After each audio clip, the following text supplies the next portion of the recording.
sulit untuk membantah penilaian publik bahwa KPK itu memang sudah benar-benar menjadi alat kekuasaan, alat untuk menekan, mengkriminalkan kelompok oposisi atau lawan politik, dan menjadi pelindung kasus dari para politisi yang menjadi pendukung pemerintah.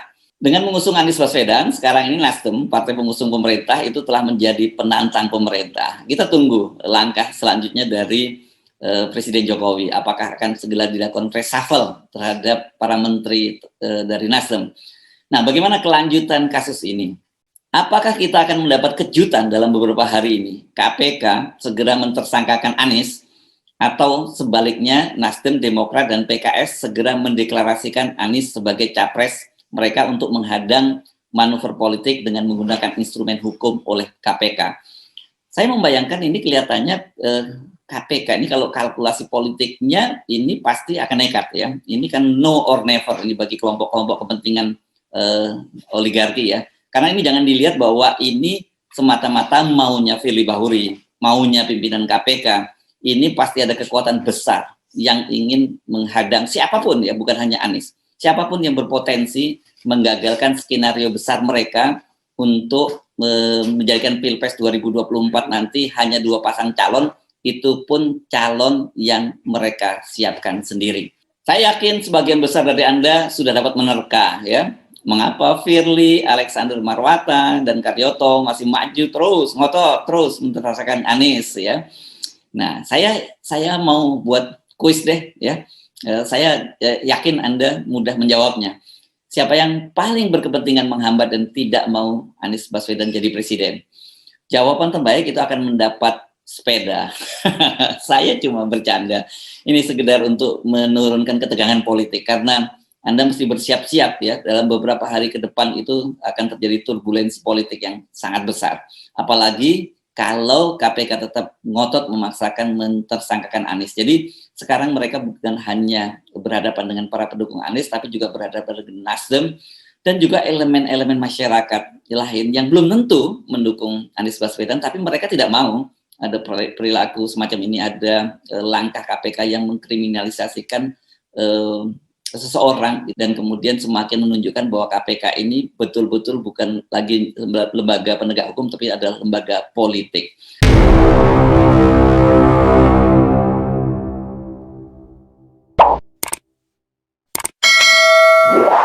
Assalamualaikum warahmatullahi wabarakatuh. Kembali berjumpa dengan saya Hirsbuno Arif dari Forum News Network. Hari ini hari Rabu tanggal 5 Oktober 2022. Teka-teki mengapa Nasdem mempercepat deklarasi pencapresan Anies Baswedan akhirnya terjawab juga. Jadi saya kira mungkin teka-teki nggak terlalu tepat, ini konfirmasi ya, karena memang ini sudah menjadi spekulasi mengapa Nasdem itu mempercepat pendeklarasian Gubernur DKI Jakarta Anies Baswedan sebagai presiden. Langkah tersebut dilakukan sebagai antisipasi karena KPK ternyata memang sedang bergerak cepat memaksakan Anies Baswedan jadi tersangka dalam penyelenggaraan ajang balap Formula E. Jadi seperti halnya adu balap di Formula E, Nasdem, saya kira khususnya Surya Paloh ini sedang adu balap, bahkan adu potong, saling intercept dengan KPK. Ini nggak mau keduluan ya. Wakil Ketua KPK Alexander Marwata mengakui bahwa pimpinan KPK itu pada hari Jumat tanggal 30 September lalu itu sudah menemui pimpinan BPK. Betul, kami sudah berkoordinasi dengan BPK hari Jumat.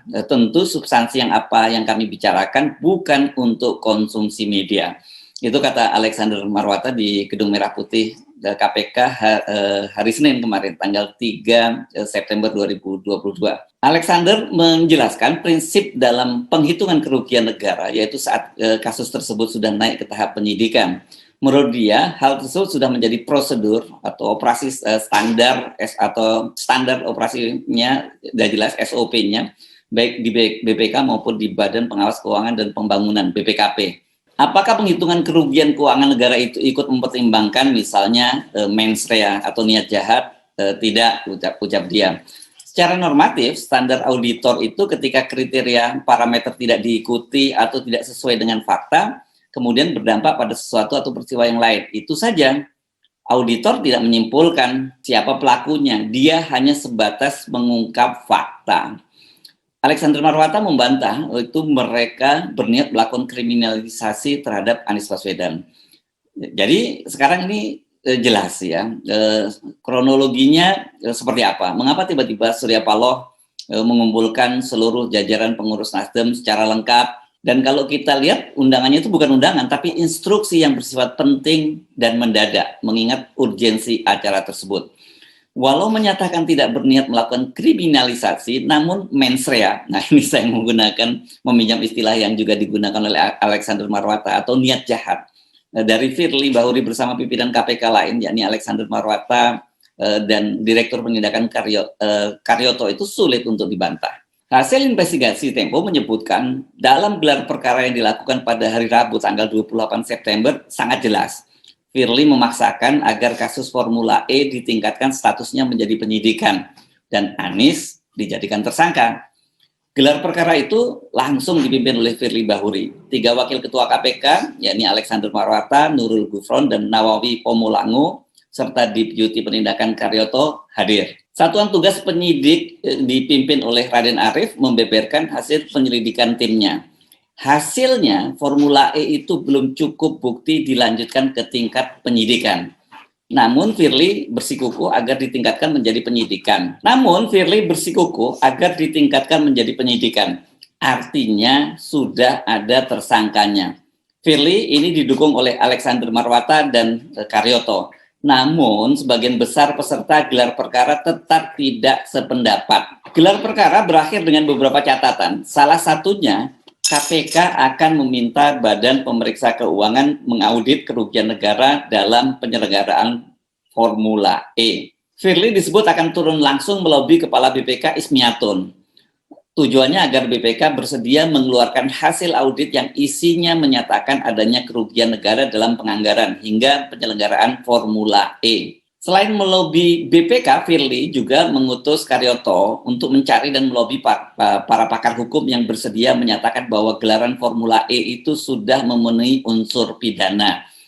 Guru besar ilmu hukum dari Universitas Al-Azhar, Profesor Agus Surono, disebut-sebut bersedia menyatakan hal itu sebagai tindak pidana. Sementara Profesor Romli Atmasasmita, ini setahu saya dari Unpad, apakah masih ya, beliau ini karena sudah sangat senior itu, dia menyatakan itu bukan tindak pidana. Jika dilihat jejak digitalnya, Agus Surono ini memang banyak pendapat-pendapatnya cenderung mendukung KPK dan pemerintah.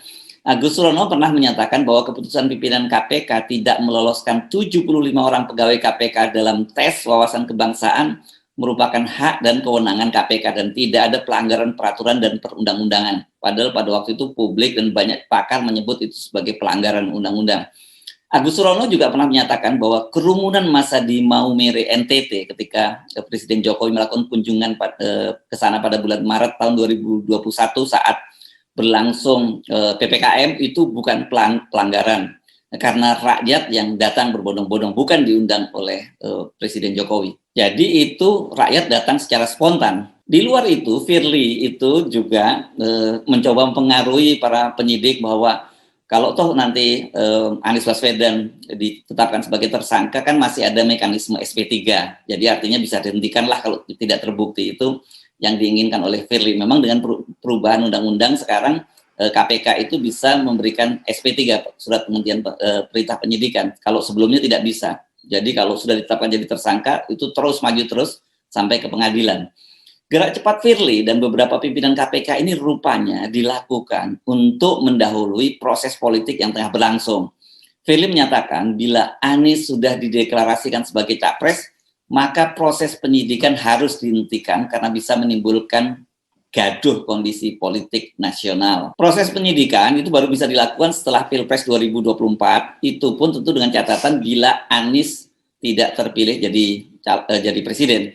Kalau dia terpilih tentu akan lain ceritanya. Walau Surya Paloh waktu itu ketika Anda mengikuti deklarasi ya ditanya wartawan apakah betul ini bagian dari strategi adu cepat mendahului KPK karena Anies akan dijadikan tersangka, waktu itu Surya Paloh membantah bahwa dia menganggap itu karena mereka memilih itu hari baik gitulah, dan kata dia itulah sesungguhnya yang terjadi. Jadi ini dia memang adu cepat dengan KPK dan kemudian dia memutuskan untuk mendeklarasikan Anies Baswedan sendirian, Partai Nasdem sendirian. Padahal semula kan direncanakan deklarasi pencapresan Anies bersama PKS, Demokrat itu akan dilakukan nanti, ya masih apa ya 1 bulan ke depan, ya ini tanggal 10 November 2022. Ini bertepatan dengan Hari Pahlawan. Namun bila itu dilakukan maka dipastikan prosesnya akan kedahuluan KPK. Dalam hal ini sebenarnya bukan KPK ya, dalam ini Firly Bahuri dan gengnya. KPK sejauh ini telah melakukan gelar perkara sebanyak 3 kali, yaitu pada tanggal 12, 19, dan 28 September. Soal gelar perkara ini kan sebenarnya juga sudah dibocorkan oleh politisi Nasdem Zulfan Lindan. Namun pada waktu itu jubir KPK Ali Fikri membantahnya. Kubu Demokrat juga sudah mengendus dan mendapat informasi yang valid soal ini. Beni K. Harman misalnya menyatakan ada genderuwo yang mencoba menggagalkan proses pencalonan Anies Baswedan. Sementara Andi Arief, dia menyatakan bahwa Presiden Jokowi itu hanya menginginkan ada 2 calon presiden. Dan ketika ditanya pada waktu itu tentang Anies, dia menyatakan bahwa Anies itu nanti akan dipenjara. Begitu juga dengan pimpinan parpol yang mendukung Anies juga akan dipenjarakan. Nah, ini yang kemudian menjadi geger dan setelah videonya beredar, Andi Arief minta agar itu tidak dikutip. Tapi sudah kadung nyebar kemana-mana. Dan soal ini kan sebenarnya juga bisa kita endorse dari pernyataan SBY yang dia menyatakan dia turun gunung karena Pilpres 2024 itu ada kecurangan, ada indikasi akan dilakukan kecurangan. Tadi itu membatasi 2 calon presiden saja, dan itu berarti calon di luar yang didesain oleh pemerintah itu akan dilakukan berbagai cara, termasuk seperti Anies akan dikriminalisasi. Nah, sebagaimana dikatakan oleh politisi Nasdem, kan soal deklarasi ini walaupun dilakukan sendirian oleh Nasdem, tapi sudah dikomunikasikan dengan Demokrat, dan sementara Presiden PKS Ahmad Saiku juga menyatakan dia menyambut baik deklarasi itu dan berharap itu menjadi kebaikan untuk Indonesia. Pertanyaannya, mengapa sih mereka bertiga sampai sekarang belum deklarasi bersama? Memang hitung-hitungannya itu sangat rumit ya, terutama siapa yang akan jadi calon wakil presidennya. Kelihatannya handicapnya lebih pada Demokrat, bukan pada PKS. PKS memang sudah mengajukan 5 nama, yakni mantan Gubernur Jawa Barat Ahmad Heriawan, mantan Gubernur Sumatera Barat Irwan Prayitno, kemudian Wakil Ketua MPR Hidayat Nur Wahid, dan juga Presiden PKS sekarang Ahmad Saiku, serta mantan Presiden PKS yang sekarang jadi Wakil Ketua Majelis Syuro Sohibul Iman. Tapi PKS kelihatannya tidak akan ngotot memaksakan itu, karena menurut mereka kan Nasdem juga akan mengajukan calonnya yang disebut-sebut namanya itu Gubernur Jawa Timur Khofifah Indar Parawansa dan Panglima TNI saat ini Andika Perkasa. Sementara kalau Demokrat kita pasti tahu lah, ini Agus Harimurti Yudhoyono ini harga mati. Itu yang saya kira membuat sulit memutuskan mengapa mereka sampai sekarang belum bisa mendeklarasikan Anies bersama-sama. Nah, setelah Anies dicapreskan oleh Nasdem, bagaimana sikap KPK? Apakah deklarasi capres akan menghalangi KPK untuk menghentikan atau melanjutkan proses ini? Itu jawabannya tidak, itu tegas Alexander Marwata. Alexander menyebutkan deklarasi Nasdem mengusung Anies sebagai capres 2024 itu baru sebatas tahap awal. Menurutnya belum tentu nantinya bisa dicalonkan saat masa pendaftaran. Saya pastikan proses penyidikan akan terus berlanjut sampai ditemukan satu titik terang, apakah ini perkara pidana atau sebatas pelanggaran administrasi atau mungkin perdata. Karena ini masih kami lanjutkan dan kami tidak terpengaruh dengan deklarasi yang bersangkutan oleh capres salah satu parpol. Itu tegas Alexander Marwata. Alexander mengaku KPK itu akan melakukan buka-bukaan agar tidak dituduh melakukan kriminalisasi terhadap Anies. Nah, ini serius nih Pak Alek, berani nggak ini? Karena Anda sudah ditantang ini oleh Novel Baswedan, mantan penyidik KPK yang juga kebetulan sepupu Anies Baswedan. Dia tahu banyak lah apa yang terjadi di KPK. Dia menantang KPK untuk membuka rekaman gelar perkara tersebut. Ini menarik nih, kalau buka-bukaannya apa maksudnya? Kalau sampai dibuka kemudian rekaman video waktu berlangsungnya gelar perkara itu pasti akan menarik. Benar nggak Firly itu memang memaksakan seperti yang disebutkan dalam investigasi Tempo? Nah, menurut Novel sebenarnya tanggung nih kalau cuma buka-bukaan soal kasus Anies Baswedan. Dia mendorong agar KPK juga buka-bukaan kasus Bansos, kasus Harun Masiku, kasus Benur, ini benih udang, dan juga beberapa kasus pajak lainnya. Itu baru hebat, kata Novel Baswedan. Nah, ini berani nggak nih, serius nih pimpinan KPK nih. Dari kasus Anies dan dibandingkan dengan kasus-kasus lain tadi ya, kasus Harun Masiku, kasus Bansos yang sudah jelas lah siapa yang terlibat di situ. Itu kan kita sudah bisa mendapat gambaran. Sulit untuk membantah penilaian publik bahwa KPK itu memang sudah benar-benar menjadi alat kekuasaan, alat untuk menekan, mengkriminalkan kelompok oposisi atau lawan politik, dan menjadi pelindung kasus dari para politisi yang menjadi pendukung pemerintah. Dengan mengusung Anies Baswedan, sekarang ini Nasdem, partai pengusung pemerintah, itu telah menjadi penantang pemerintah. Kita tunggu langkah selanjutnya dari Presiden Jokowi. Apakah akan segera dilakukan reshuffle terhadap para menteri dari Nasdem. Nah, bagaimana kelanjutan kasus ini? Apakah kita akan mendapat kejutan dalam beberapa hari ini? KPK segera mentersangkakan Anies, atau sebaliknya Nasdem, Demokrat, dan PKS segera mendeklarasikan Anies sebagai capres mereka untuk menghadang manuver politik dengan menggunakan instrumen hukum oleh KPK. Saya membayangkan ini kelihatannya KPK ini kalau kalkulasi politiknya ini pasti akan nekat ya. Ini kan no or never ini bagi kelompok-kelompok kepentingan oligarki ya. Karena ini jangan dilihat bahwa ini semata-mata maunya Firly Bahuri, maunya pimpinan KPK. Ini pasti ada kekuatan besar yang ingin menghadang siapapun ya, bukan hanya Anies. Siapapun yang berpotensi menggagalkan skenario besar mereka untuk menjadikan Pilpres 2024 nanti hanya 2 pasang calon, itu pun calon yang mereka siapkan sendiri. Saya yakin sebagian besar dari Anda sudah dapat menerka ya, mengapa Firly, Alexander Marwata, dan Karyoto masih maju terus, ngotot terus merasakan Anies ya. Nah, saya mau buat kuis deh ya. Saya yakin Anda mudah menjawabnya. Siapa yang paling berkepentingan menghambat dan tidak mau Anies Baswedan jadi presiden? Jawaban terbaik itu akan mendapat sepeda.